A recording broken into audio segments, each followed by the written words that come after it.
Welcome home to Eden. This is Eve Christoph, your Love Life Coach. Please stay with me for more than 1 minute. I'm noticing the analytics show you're not learning anything if you go away before a minute. I don't even get to my really meat of what I'm saying till the end of my video. So it's just a recommendation, darling. This is important. These are the 5 love languages, and how men I keep meeting tend to need me to learn their language to speak with them. So the 5 love languages is a book that came out. You can get it, and it's really helpful. So let's just dive right in, okay? So let's say words of affirmation. Some people need words of affirmation to feel loved. Now, if you're a person who has a different love language, might feel like, why are they so insecure? Why do they need so much flattery? In what way does this actually, how do we grow when we're always just complimenting each other? But don't even think that way, because the person who needs words of affirmation to feel loved will shower you with those gifts of beautiful words. So how do you know what a person's love language is notice what they always do for you. We tend to do for each other what we believe love is. So one problem I've been noticing with the guys whose love language is words of affirmation is that if I try to have that talk like, hey, we need to work something out, or I really don't like it when you do this thing, it doesn't work for me, they tend to freak. They tend to get like so enraged. They feel like I'm insulting them and being an abusive woman. Now this is tricky, because as women we are expected to be more affirmative all the time than men are, and so if we want to express something that's difficult and be listened to, don't even try it with the guy whose love language is words of affirmation without couching it in tons of compliments and making it seem from the beginning it's all going to be okay and it's no problem, and telling them they're already great at this thing you want them to learn. Then it'll start to work out. They'll open up, because those words of affirmation. Now, people who are incredible poets who shower you with beautiful poetry, they're probably a words of affirmation person. And also people who write you songs. Okay, so you're going to figure this out.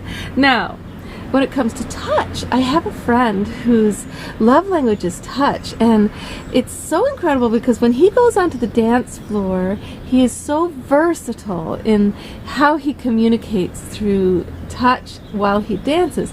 Now, it's not lascivious and it's not sexual, although it is really sexy, and it's so subtle. And I've noticed this with a lot of African American or African people, people from Latin countries, this incredible subtle ability in the language art of touch through dancing, and just in general, like they can convey a ton through just their hands on you. Well, this gentleman I'm speaking of, who's this amazing touchy dancer, I was getting worried. I was like, am I betraying his wife by dancing with him like that? He's so heartfelt, all in the touch thing. And then I noticed he's doing it with everybody, and I'm like, is he betraying his wife with everybody? And I realized, wait a second, this is his language. Turns out he was actually raised in African countries all the way till he was 10 years old. And so it's interesting that he might have learned that language by osmosis, but the touch that is universal is the language of love. The touch that's specific is more about lust and actual connection with one person. So that universal touch thing, love language, is so fascinating. So don't worry if your man's love language is touch and you're seeing him being touchy with the world and other women. Realize there's a difference between his universal touch and his specific touch. He does feel the difference, but he's got to be in connection physically, or he can't feel his love source. Okay, don't take that as a scary thing. Take that as a beautiful thing, because he's going to lavish it on you, girlfriend. Now, let's see. Gifts. Okay, so you have the boy who you give him a bicycle, right? And he's like, I got a bike, my parents love me. And he gets on the bike right away and he's using the bicycle and he's so happy. With another boy, you give him the bike, he won't get on it. He won't even ride it, and that is unless you go with him. Now, here's the difference between the boy whose love language is gifts, the first boy who'll get on the bike and just feels loved, and the boy whose love language is quality time. Now, the quality time boy, he's like, if you're not with me sharing time, what do I want this thing for? And now, if you get on the bike and you're mean and hostile and distracted and on your phone while you're with him, that's not quality time. That won't count. That'll count against the gift too. So, like bring the picnic, bring some book to share, bring some new skill you're going to teach him. It's quality time, right? It's one-on-one. You're lavishing the boy with your heart's focus upon them, not the stuff, right? But when it comes to the language of gifts, some people's language is getting gifts, giving gifts. It's tricky, right? With men, he's like, what do I give him? He might sneeze if I give him flowers. He doesn't seem to be into flowers. And, he's already dressed really well. What do I give him? I found with a friend of mine who always appeared with beautiful gifts for me, that the best gift for him was for me to dress up really feminine, to be all bathed and perfumed and in my total feminine energy, and then he would have the gift of the feminine that would totally lift up his day. And obviously I had put in effort for that for him, So we have to figure out what's the gift, right, for the other person that's not the same thing as what we find to be a gift, right? All right, so I think that's, now though we have acts of service. Have you ever seen a person who, you take out their trash, you do the dishes, and they're just like overwhelmed with joy? They like love you so much suddenly.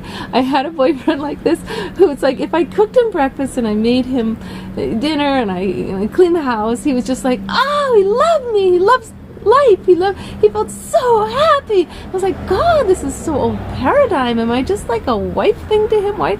I mean, does he even care who I am? He just wants a servant.